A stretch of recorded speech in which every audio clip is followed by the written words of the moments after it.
तो बच्चों यहाँ पे हमारे पास इंक्लाइन प्लेन है, ठीक है, ओ आई थीटा एंगल पे इंक्लाइंड है ये, और यहाँ पर ये हॉरिजॉन्टल प्लेन ओ एच है। यहाँ पे हमने एक ब्लॉक को रखा, ठीक है, जिसका मास m है और नीचे की साइड इसका वेट लगेगा mg, ठीक है। और इस mg को हम दो कंपोनेंट में रिजॉल्व करेंगे। तो यहाँ पे हम क्या कर रहे हैं, एक नॉर्मल ड्रॉ कर रहे हैं, ठीक है। ये नॉर्मल इंक्लाइन प्लेन से है जिसको मैंने रिएक्शन बोल दिया, और ये एंगल थीटा हो गया। तो अगर ये वाला एंगल थीटा है तो मैंने यहाँ पे ये वाला एंगल भी थीटा ले लिया। तो यहाँ पर आ गया mg cos थीटा, तो यहाँ पर ये आ गया mg sin थीटा। और फ्रिक्शन लगेगी इस साइड क्योंकि ब्लॉक नीचे की साइड जाने की कोशिश करेगा।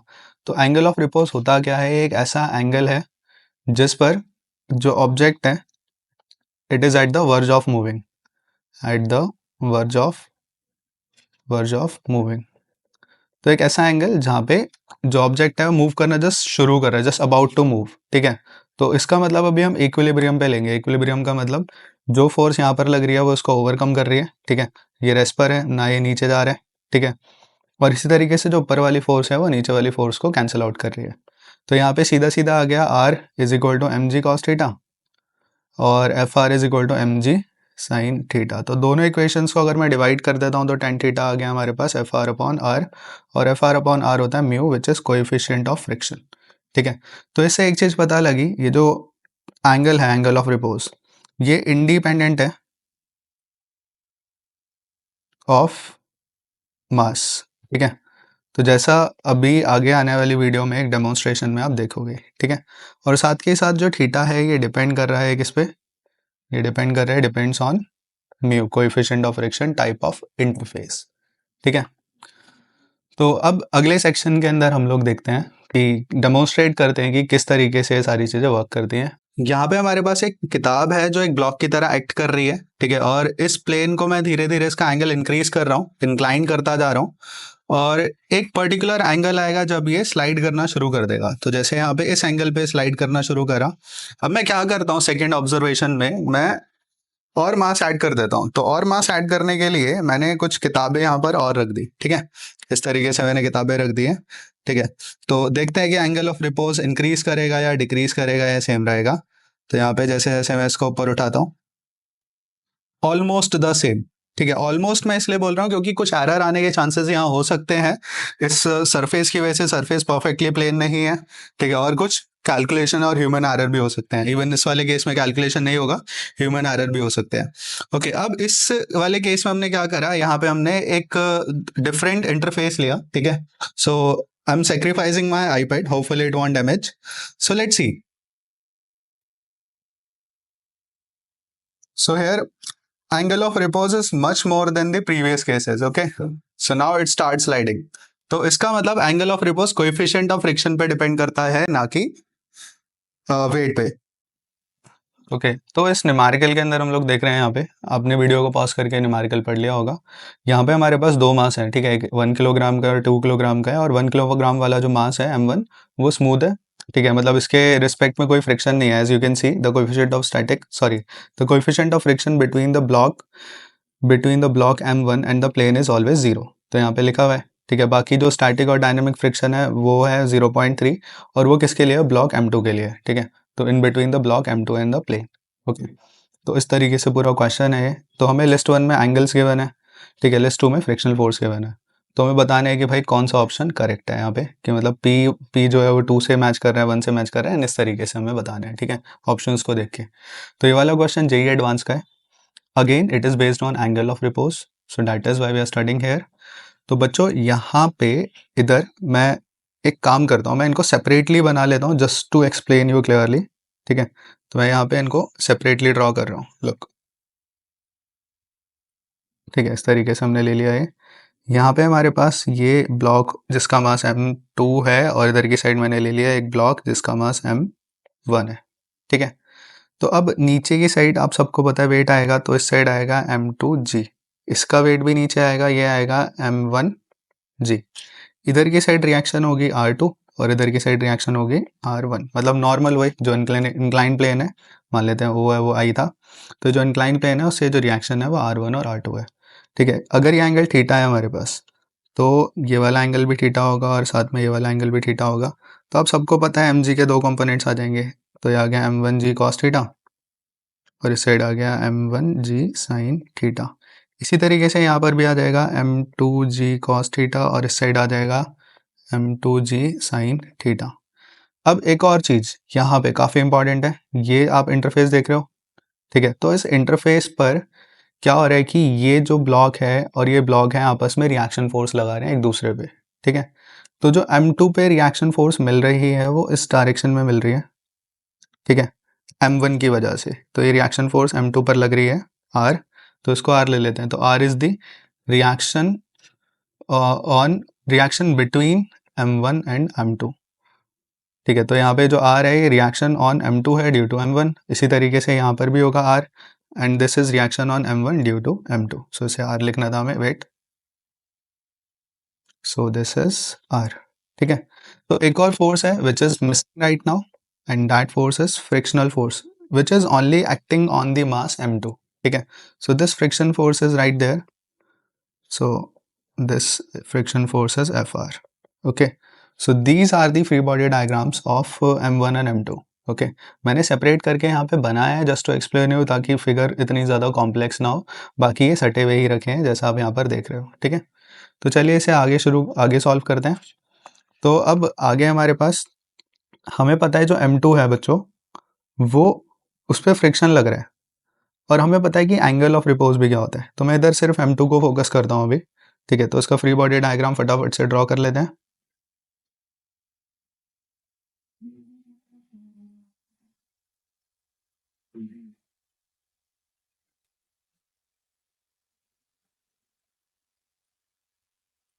ठीक है, तो ये इसका फ्री बॉडी डायग्राम है, एंगल थीटा है, ये वाला एंगल भी थीटा है, ठीक है।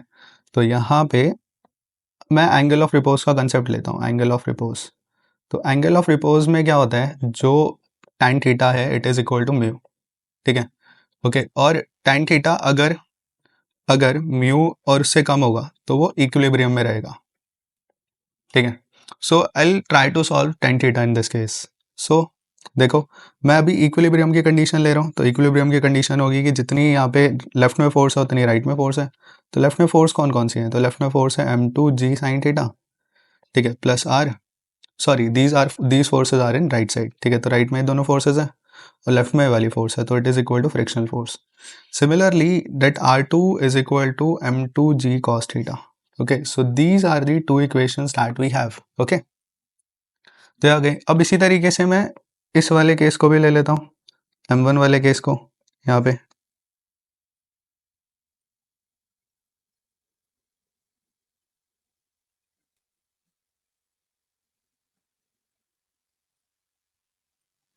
This is m1g sin theta and this is m2, sorry m1g cos theta and this is the reaction force। so again, अगर बच्चों ये इक्विलिब्रियम में है m2, तो m2 के साथ सटा हुआ ही m1 रखा हुआ है, तो वो भी रेस्ट में आएगा। तो यहाँ पे भी अगेन मैं इक्विलिब्रियम का केस ले रहा हूँ इस वाले फ्री बॉडी डायग्राम में। तो इक्विलिब्रियम का मतलब हो गया जो m1g sin थीटा है, ठीक है, वो r के इक्वल है, ठीक है। तो r की जगह पर हम लोग ये जो ऊपर वाली इक्वेशन है इसे फर्स्ट मान लेते हैं, ठीक है। बाकी चलो सेकंड मान लेते हैं, पता नहीं ये यूज़फुल होगी या नहीं होगी, लेट्स सी, ठीक है। इसी तरीके से मैं इसको भी मान लेता हूँ एक इक्वेशन, ठीक है, थर्ड मान लेते हैं। और इसी तरीके से यहाँ पे जो r1 है वो आ जाएगा m1g cos थीटा। तो अब हम क्या करने वाले हैं, इस इक्वेशन को यहाँ पुट कर देते हैं, और जैसे हम पुट करेंगे यहाँ पे तो हमारे पास आ जाएगा क्या, हमारे पास आ जाएगा m2g sine theta plus r की जगह आ गया m1g sine theta is equal to frictional force. तो m1 प्लस m2 ब्रैकेट के बाद g sine theta is equal to frictional force.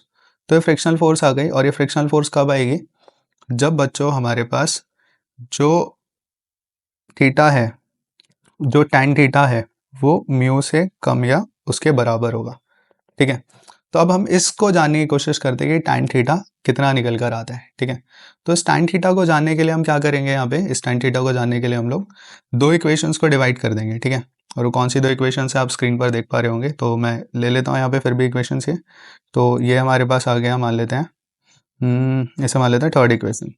So what we gonna do, I take equation number, wait a minute, this is third equation right, and I take this, ठीक है। So I am taking second and third. तो from second and third equation. So from second and third equation, what we'll get? So we'll get Fr is equal to m1 plus m2 g sin theta divide by r2 divide by m2 g sin theta. Okay, so this is what we get. Okay, this is not sin theta, this is cos theta. ठीक है, so again ये वाली equation को मैं यहाँ पे highlight कर देता हूँ, ये वाली इक्वेशन को मैंने ये लिखा हुआ है ये रहा, ठीक है, और इसी तरीके से इस वाली इक्वेशन को मैंने यहाँ लिख दिया. अब मैंने ये काम क्यों करा, you should know this thing, you should keep in your mind. ठीक है, why are we doing this? Because F R upon R, friction कहाँ लग रहा है बच्चों? फ्रिक्शन लग रहा है इस वाले केस के अंदर. तो फ्रिक्शन का फॉर्मूला होता है, ये होता है, सही है. तो F R divide by R two, क्योंकि यहाँ पे सेकंड पे लग रहा है, इज इक्वल टू म्यू. तो यहाँ से हम म्यू की और इन सब की tan थीटा की एक रिलेशन निकाल लेंगे. ठीक है, so let's try to solve this. So in the next step we will get F R upon R which is mu, and G से जी कैंसिल आउट हो गया यहाँ पे. ठीक है, और क्रॉस मल्टीप्लाई करा तो म्यू के साथ आ गया ऊपर m2 divide by m1 plus m2, और ये सब कुछ आ गया tan थीटा के इक्वल. ठीक है, you can verify this from the previous equation. ठीक है, F R upon R two is mu and will get this. Alright, तो अब इन सब के वैल्यू को पुट करते हैं. Mu is 0.3 whether it is static और काइनेटिक फ्रिक्शन.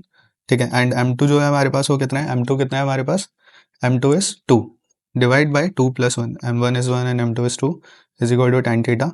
तो यहाँ पर हमारे पास आ जाएगा 0.2 is equal to tan theta. तो आप देख सकते हो हमें क्वेश्चन के अंदर गिवन है कि 0.2 tan थीटा कब आ रहा है. तो यहाँ पर देखो जरा, तो जब 11.5 डिग्री है, ठीक है, तो इसका मतलब थीटा जो है हमारे पास वो है 11.5 डिग्री. तो जब थीटा 11.5 डिग्री है, तो उस केस के अंदर क्या हो रहा है, उस केस के अंदर ये रेस्ट पे है. ठीक है, और जब ये रेस्ट पर है तो यहाँ पे कंसेप्ट क्या लगेगा, लुक देखो, जैसे हमारे पास, अब मैं यहाँ पे रीराइट कर रहा हूँ, ये रेस्ट पे है, तो फ्रिक्शनल फोर्स हमारे पास कितनी निकल कर आ रही थी, फ्रिक्शनल फोर्स आ रही थी इस इक्वेशन से निकल के, एक मिनट ये रही. सो दिस इज फ्रिक्शनल फोर्स. ठीक है, तो फ्रिक्शनल फोर्स हमारे पास आ रही थी m1 प्लस m2 जी साइन थीटा. ठीक है, this is the value of frictional force. और ये कब आ रही है, जब जो tan थीटा है वो 11.5 डिग्री से कम है या उसके बराबर है. तो अब ऑप्शंस में मैच करते हैं इसे. तो ऑप्शन में दो एंगल्स हैं जो 11.5 से कम है, पी एंड क्यू वाले. ठीक है, तो यहाँ पर ये आ रहा है, पी के साथ भी आ रहा है और क्यू के साथ भी आ रहा है. तो फर्स्ट ऑप्शन एलिमिनेट कर देते हैं.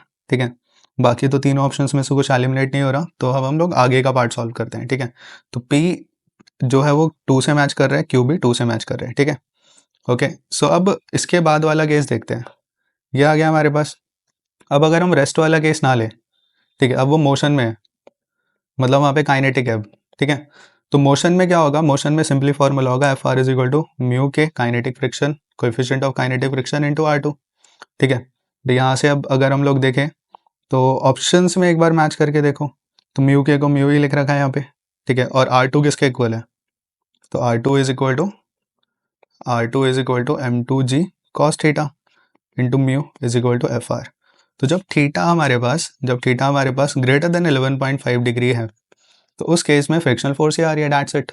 ठीक है, so theta greater than, okay, so look, theta greater than 11.5 are these two angles, और इन दोनों एंगल में हमारे पास ये रिजल्ट आ रहा है. ठीक है, तो आर भी थर्ड पे आ रहा है और एस भी थर्ड पे आ रहा है.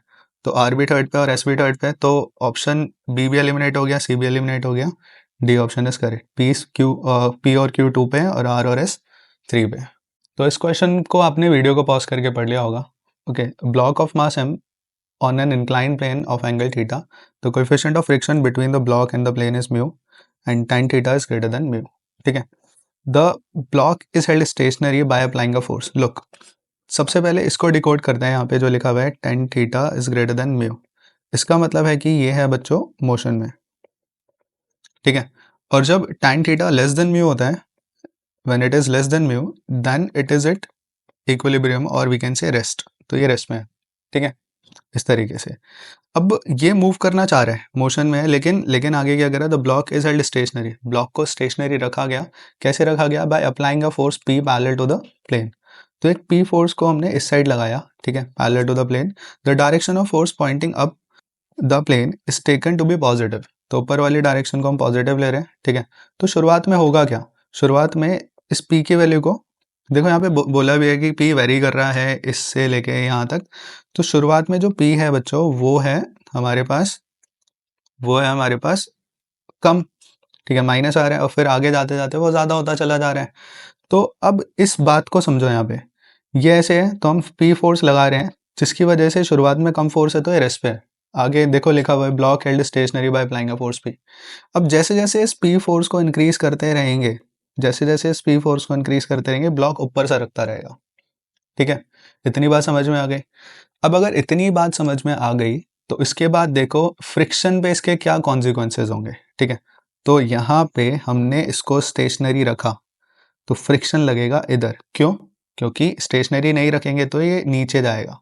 तो जब हमने पी फोर्स इधर लगाई तो फ्रिक्शन इधर है, तो ऊपर वाली डायरेक्शन को हमने लिया हुआ है पॉजिटिव, तो फ्रिक्शन शुरुआत में है पॉजिटिव। अब क्या होगा, जैसे जैसे हम इस पी फोर्स को इंक्रीज करेंगे, ब्लॉक सरकना ऊपर शुरू कर देगा।